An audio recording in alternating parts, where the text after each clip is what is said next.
Okay, so what I wanted to do now was just show you one of my favorite artists and how they use photo reference and how they plan for their poses, how they plan for their storytelling. This guy's name is Norman Rockwell. Norman Rockwell was a very famous painter. He was the artist for the Saturday Evening Post, and he would produce one piece per week that would appear every Saturday. And he did this for about 40 years. His work is just fantastic. Anyway, here's one of the pieces. We've got three little girls. This is an oil painting, and you can see here just the way that he's posed these characters. You get a sense of the personality. Here we've got a very bright, fiery redhead. She's really excited. Her tooth is missing, and here we have probably the alpha female of the group. She's probably the stronger character out of the three. She has her hands behind her back and she's holding on to the books, and it kind of gives you that sense that she's an all-knowing sort of girl.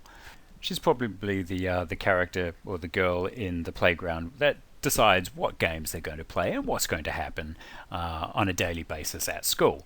Whereas this little girl here, just from the way that she's looking through the tops of her eyes, she's got her head tilted down, she's a little bit more timid, and her teeth haven't fallen out yet. You can get a sense of that because this girl here, she's so excited, my tooth has fallen out, but this one here, her time is yet to come. And she has a more of a timid sort of pose in relation to the other two. This is another piece which is interesting, and you can see here that I've juxtaposed the reference so that you can see what Norman would do is he would often get his neighbors or he would get people from his town or friends to pose, and then he would use those for reference, which was incredibly important for him because he needed to produce a piece a week, so he didn't want to waste too much time and get it wrong. So he would design the composition in photography, and then he would make changes. And one of the changes that you can see is the scale, the significantly smaller little character, because what he wants to show is this powerful figure right here. He's even broadened this guy's shoulders. You can see that we've got this nice, A-frame here. In relation to what we see over here, you can see that it's significantly different. He's trying to make him as powerful as possible. And the thing that I love about this piece is also the character in the background. Replace this younger guy with a older, wiser sort of guy. You can tell this guy's been around the world a couple of times. You can tell that this guy could tell a lot of stories. He's lived life, and he's got a little bit of a smirk on his face. I love the fact that he's smoking a cigarette in a restaurant. It's also interesting that he's tucked his hands in front of him to make it more of an endearing, more of an innocent sort of pose with this little boy, rather than this one here where the hands are on the stool. It almost feels like the boy's a little bit more confident, almost a little bit cocky, like he's leaning into the police officer. And when you look at this piece here, we're trying to show that this character here has more status, so he's actually leaning into towards the little boy here, and the little boy, his shoulders are down, and he's not cowering, but he's definitely not as confident as what we see in the reference picture. So that's a fantastic choice that Norman has made in this piece. This piece here is called Marriage Counselor. This is one of my favorite pieces. There's so much going on in this piece here. You can see that. Okay, so first of all, they're at the marriage counselors. This lady here, she's a fiery redhead, and she's socked her husband in the eye. He probably deserved it. He looks a bit uptight. He's wearing his suit. He's got his stiff upper lip. You can tell that he's sulking a little bit. He's trying not to make eye contact with his wife. He's crossing his arms. He's a little bit cross, and he's also, by crossing your arms, you're kind of in a protective sort of self-defense pose. Whenever you cross your arms, it's a comfort pose. But I love the way that he's sitting. His legs are tight together, but you really get a sense of attitude from the way that he's sitting. And then with her, she's mirroring what he's doing, but it's interesting. She's holding onto his hat. So she still loves him because she's got a little bit of a smile on her face, but there's something kind of fiery and funny about this. You know, the way that she's looking out of the corner of her eye. And she thinks that her husband's a bit of a plonker and that he probably deserved it. But, you know, you can still tell that she loves him by the fact that, you know, she's holding onto his hat. And if you have a look at the reference, it's interesting that we don't get the same sense or the same feeling of confidence in the girl. Or in the wife, you can see here that the face, the expression is just a little bit more concerned, and she's also looking at him directly.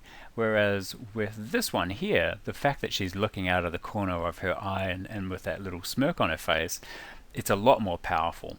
The other thing that we've done with the composition here is that you can see they're so small in frame, and Marriage Counselor is a lot bigger.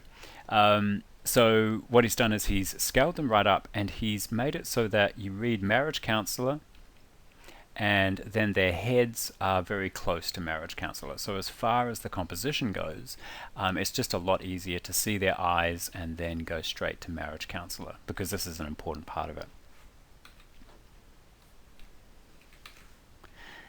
Another great shot here.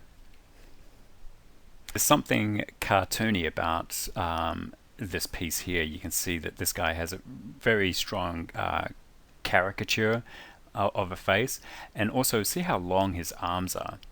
The pose in his hands are brilliant. You can see the young boy, he's so proud. They're going out on a date. This is their big night out, and he's bought her a corsage, and so she's wearing the corsage, and she's pulling it forward so that the guy behind the counter, the waiter, can smell the corsage. And once again, we've got this character over here, this kind of, worldly character who's seen it all before, and he probably remembers when he was a young kid and recognizes this moment. And the girl here, the way that she's sitting, she's so proud. The way that her fingers are kind of splayed out in this dainty sort of fashion as she's holding onto the corsage, it's brilliant. And then when we have a look at the reference, the way in which they're making eye contact, it works really well, but Norman made a decision to have her look down at the corsage. And if you notice, what Norman's also trying to do is that he's showing this line of action through the arm, and so that it's drawing, it comes all the way through here and to the corsage. But if you have a look at this pose here, see how the arm has to come all the way down so that the fingers can, in this area over here, what he's had to do is he's had to break the proportions of the arm so that it's incredibly long. You can see how crazy the length of this forearm here is. And also he's made another conscious decision. You can see here that the hands are on his knees, but what he's decided to do is to make it so that he really is caring for her. He's minding her gloves and her cardigan and her purse, and so there's a lot more adoration, I guess you say, because he's holding on to that rather than what he's doing here. This is another great one. You just feel the line of action. Once again, it's a little bit more comical. We've got a couple of teams. They're playing against each other. These three characters are all pointing that we're going this way, whereas this little guy here, the tough guy, you can see all the bruises that he's had on his head, on his face and on his elbows. I mean, this guy's been in a lot of scrapes, and he's pointing in the opposite direction here. But the line of action, you have a look at the line of action, and also just the way that we have this nice sense of rhythm in this pose here. So everything's kind of fanning out from this point here. That arm goes up there, it fans out. This one's coming over here. This one's coming over here.